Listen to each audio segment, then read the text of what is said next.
Welcome to Become the Leader, the show that equips you to rise higher, lead stronger, and become the leader you would follow. Hey guys, Jody Holland here. Welcome back to the Become the Leader podcast, where you get to grow and become the kind of leader that other people actually want to follow. I think we've all had the kind of leaders that are not so fun to follow, so we want to make you the better kind. So with me today is my co-host, Megan Slaughter. Say hello, Megan. I'm glad to be here. Excellent. I was thinking you were going to actually say hello, Megan. Good job there. We're going to be talking today about onboarding and the way that you get your people up to speed. And the first time I messed around with this was some 18, 19 years ago. I was hired by a company that did tire retreads, and we were looking at the reason that their people were not succeeding at the level that they should. And these were entry and mid-level people. And we started thinking, well, there's just skill sets that are missing. And as we analyzed the way that they started new employees, what we realized is most of the time they were going, hey, go follow Jim over there. He'll help you figure out exactly what you're supposed to be doing, and then you'll be successful. And as I started paying attention to other organizations, I noticed it wasn't just that company. It was basically every company that was follow along, you'll figure it out. So I know, Megan, you've had a few jobs, or at least a couple of jobs out of college. Talk about the differences that you've seen from one job to another on how well you're trained and what that does to your level of confidence and your level of skill. Yeah, like you said, I think a lot of it is just shadowing people because you don't really think about the formal training program. You think about the interview process and you have a plan for that. But as soon as you hire them, it's let's throw them in the fire and see if they burn. That kind of philosophy, which a lot of the times people do get burned from that. And it can be really discouraging because you feel like you're lacking as the employee, even though it's because you weren't set up for success initially. And so, in those jobs that I've had where they just tell you, figure it out, follow this person, a lot of that is, well, this is the way you're supposed to do it, but this is the way that I do it. Or corporate tells you don't do this, but we all do it. And so that can be a really dangerous territory for your employees Yes. because you want to set those expectations up front. And so you need to have a formal training program for that. Outline exactly what you want from them and then assign somebody to teach them each of those skill sets. So I'll let you kind of introduce that idea, but we've used this with several companies before. Yeah, we're actually a couple dozen companies now use this same model that we've taught, but I want to hit on a couple of points that you made. One is that in the absence of a clear training and development program, the standards will be adapted to whoever's talking in that moment. Don't do what corporate says, do what we say. So that's number one issue I think we see. Number two issue that I think we see is we have no idea how long it's going to take to get people up to speed. And Gallup indicates that on average, it's about 11 months for a new employee to really fully understand all the aspects of their job. The research that we've done looks at when you have a plan, you can reduce that from 11 months to 3 months. Now, I don't know about you, but it seems like a whole lot better idea to have somebody at 100% of their potential in 90 days rather than in 11 months, almost an entire year. And I would argue that there's a lot of people that 3 or 4 years in are like, I still don't know what I'm doing, but I show up every day and do it. So there's a process that we recommend that you follow. And step number one is you have to figure out what your people are actually doing. So often we have these elaborate job descriptions that say you're going to do this and this and this, and it's like 12 pages of stuff, and it still ends with and other duties as assigned. So we don't have a really clear picture. The challenge is most of those job descriptions don't get updated on a regular basis. So number one thing that I would tell you to do is you need to go survey your people and you need to ask them, what are the 5 to 10 most important things that you do on a consistent basis in this role? And how do you do those things? So I want to know what and how. What are they doing and how are they doing it? Because you'll find that a lot of times the things that are considered quote unquote most important in the role are not even listed in any job description. because we do like this broad perspective of a job description, but we don't get down to the nitty gritty of, hey, here's your day to day things that you're going to be tackling that you actually need to be brilliant at.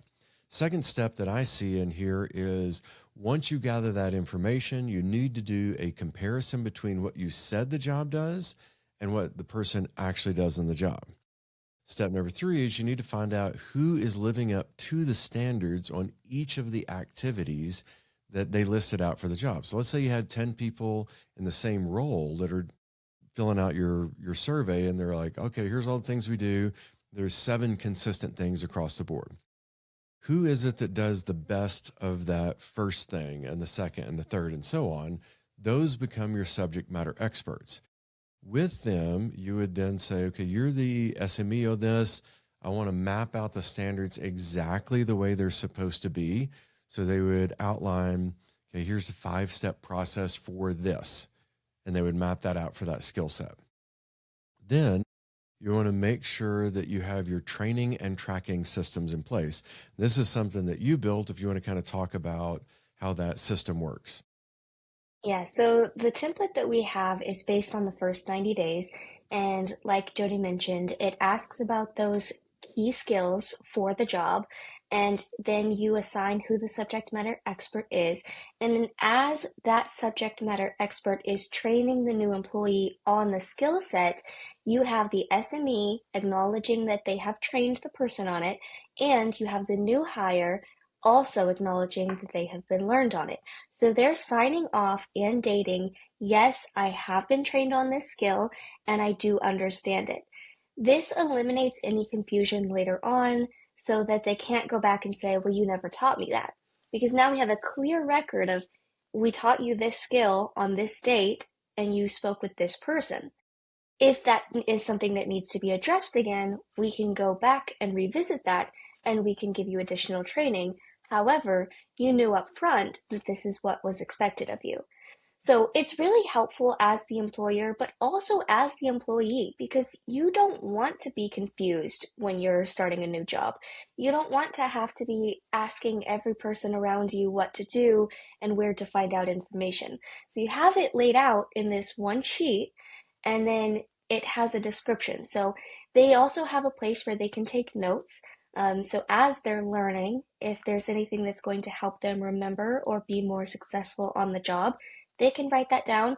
Then you can give them a copy of it, and then you can keep a copy for yourself on record. And one of the final things that I recommend, and I actually got this from my friend Elaine Hand, is that at the end, you've gone through everything. The subject matter expert has signed off. They've got it. They don't need any more help. The employee says, I've got it. I don't need any more help. I would still then ask at the end, is there anything out of this training plan or your job description that you would like additional training on or retraining on to ensure that you've mastered the skill? So you're not saying, what do you not know how to do? But you're asking, in essence, what is it that you want to know more about that you're uncertain about or you're kind of worried about at this point? What's so good about doing that is it puts people in a position to succeed instead of putting people in a position to wonder how they're supposed to succeed.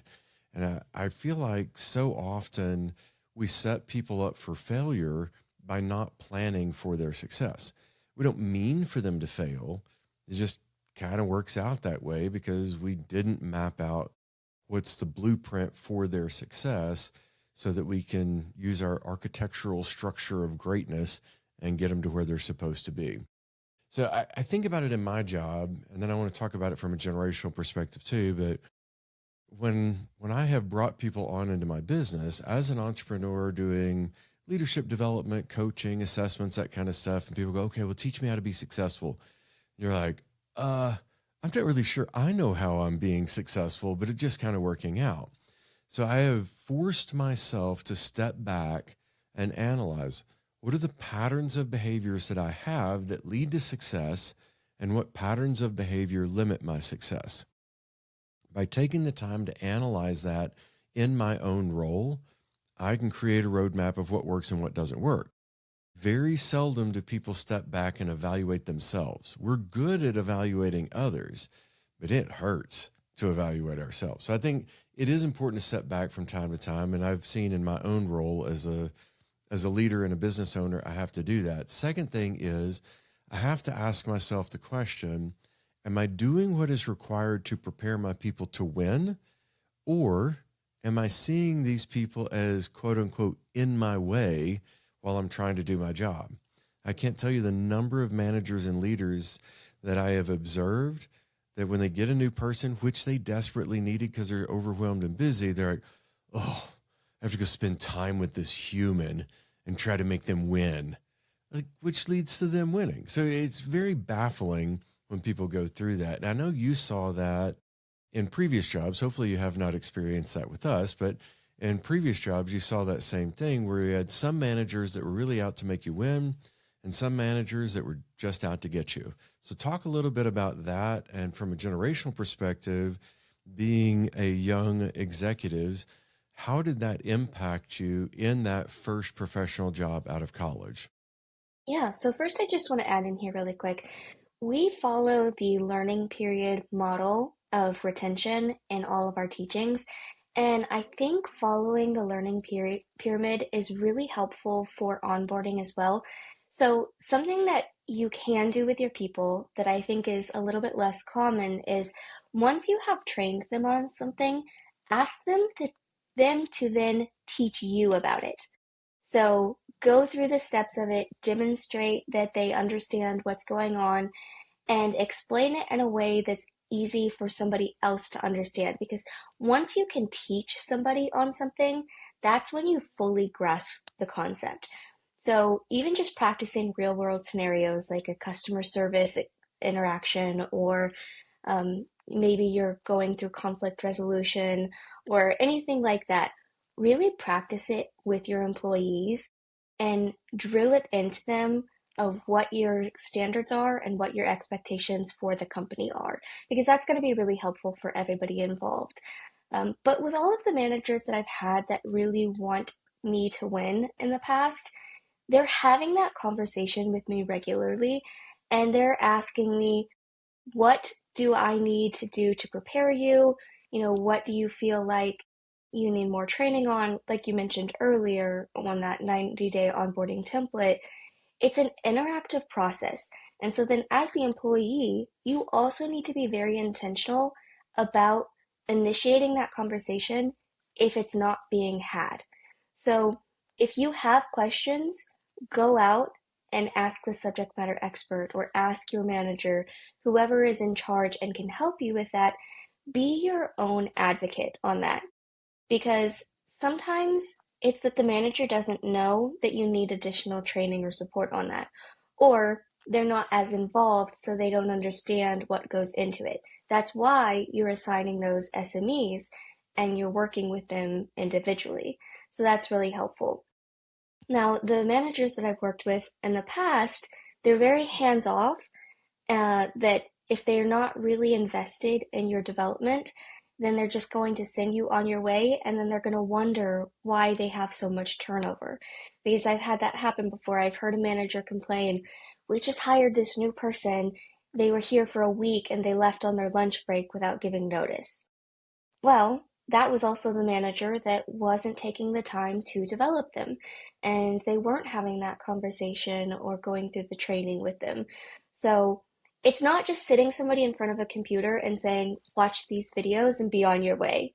Which honestly is It's, what I see most people doing is, yeah, and the videos aren't even really that relevant to the job a lot of times. when they're They'll from the be, 90s, yeah, or they from the haven't been 70s, updated. Right. giant collars sticking out and that kind of stuff.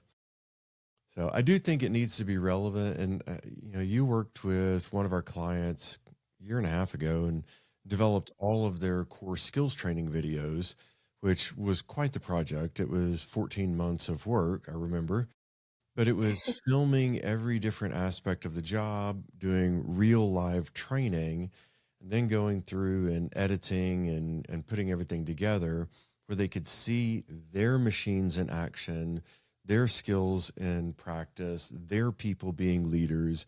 And by putting it in that context, I got to tell you, I discount training videos that are from 20, 30, 40 years ago. And I think most people do. You look at the way a person looks and how bad the actors and actresses are, and you go, Yeah. no. But if you have somebody that really does that, like for example, one of the machines is a box former, and you feed this cardboard cutout thing into it, and it formulates this box, and it's like glues it all together, seals it, dries it, and it's ready to go for the storage needed in that manufacturing plant.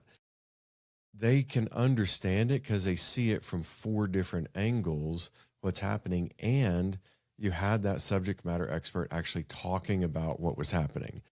Before that, to your point about people walking off the job, they had multiple people who went to work for them, and they were all young people, multiple young people that went to work for them. The manager was supposed to be teaching them and training them. They're going to walk them through everything. And they like, this is a $9 million machine. And here's this button and this button. Don't do this. It'll kill everybody. And, that kind of stuff. And then they get a phone call and they never come back. And one of them that I observed after the fact, excuse me, one that I observed was they left the person standing there for an hour. Finally, they took their work shirt off that was issued to them, laid it on the control panel, and left. They went, I guess I don't work here anymore. Well, they That's don't what want to be happens. responsible for that. Yeah, I wouldn't either. A $9 million machine after I was just warned, don't break it and don't kill people. Like, I'm Yeah, not touching anything until you teach me how to use this properly. exactly. And that's a huge thing. And the other thing I hear from a lot of people is, I just don't have the time to train them. I'm too busy. I need to do my own job. But that's the thing. You can spend 1 hour with them, or you can spend 11 months retraining them because you didn't dedicate that 1 hour when they first got hired. Yeah. So dedicate the time to actually be intentional and work with them and show them how to do things properly. And then the other thing you mentioned was from a generational perspective. So something that I have been noticing about Generation Z, which is my generation, sometimes they claim them, sometimes they don't, is one of the biggest frustrations that employers are having is that with Generation Z, a lot of them will do the work that's being asked of them, but they're not doing anything extra. So if you ask them, reach out to this person and let me know when you hear a response from them, well, absolutely, they're going to send the email and they're going to reach out to that client. But if they don't hear from them within the week, then they're not following back up. So they're just saying, when you ask your employee, hey, what did you find out? I really need that report for Monday. We're having a meeting about this. I didn't hear anything. Okay, well, can you reach back out to them and follow up? Yeah, absolutely. And then the employee will go follow up. But then they still don't hear back by Friday. And that person is not taking the initiative to take the steps and Keep do what needs chasing. to be done to get the report But for they didn't Monday. know, and they didn't know that was the expectation. And so that's part of Right. what I try to explain to people is you're even teaching critical thinking as a leader. You're Yeah. teaching them, hey, when I say I need to get a hold of this person and get this done, that means however many times you need to reach out to them without pestering them, you need to reach out to them so that we can get this accomplished. Email them. If you don't hear a response by tomorrow, give them a call. If you don't hear a response, give them another call. And if you don't hear another response, copy their boss on an email to them. So you give them a formula for how to do it. But that's part of the onboarding. And like you think about an executive assistant, they spend a lot of time reaching out to people. And to your point about being quote unquote literal, if you don't explain this is the pattern of behaviors I'm asking of you, then there's a pretty good chance that they're going to do, like you said, exactly what you asked, but nothing more, nothing less. So you're teaching them to think according to your expectations, not just act according to your statements. Yeah, and it's not necessarily because they're lazy either. It's because that doesn't come naturally to them. It may be common sense to you, but a lot of the times we have to outline it for other people because they can't read your mind, and different generations were based on different values. And so just be very intentional. Outline exactly what you want, when you want it by, and how you want it done. And sometimes that means setting reminders for them or teaching them to set reminders for themselves. So when you're following up, Hey, if I don't hear back on Wednesday, I just have a reminder on the calendar that says check back in. And then they'll go do that. And I've even put in some of those contacts, hey, I'm reaching out about whatever it is. If I don't hear from you about tomorrow, I will be reaching out again. And I have found that sometimes letting people know I'm going to be persistent gets them to respond like that because they know I'm going to keep following up until they respond to me. But so, like, Right. kind of wrap it up with this. I think the way we learn has changed over the years, but fundamentally, we've always wanted a clear expectation. We have always wanted to know what we're supposed to be thinking and how we're supposed to be thinking. And I believe we've always wanted to succeed, but haven't always known how because leaders aren't always clear about that. So if you survey your people, design your onboarding system, execute the training through subject matter experts, validate that the learning happened, and then check back in on a regular basis, you set your people up to win instead of setting your people up to lose. So any final thoughts you wanted to add into there? Yes, I just wanted to say those first 90 days are critical, but it's important to remember that you, as an organization, are setting an impression on them as the employee just as much as they are setting first impressions on you. So be very intentional about that training process and work with the employees. Don't just hand them a handbook or a computer with videos and send them on their way. Exactly. All right. Well, thank you guys for joining us for this episode of the Become the Leader podcast. I'm Jody Holland, And I'm Megan Slaughter. and we'll see you on the next episode. Thanks for joining Become the Leader. Keep growing forward and become the leader you would follow.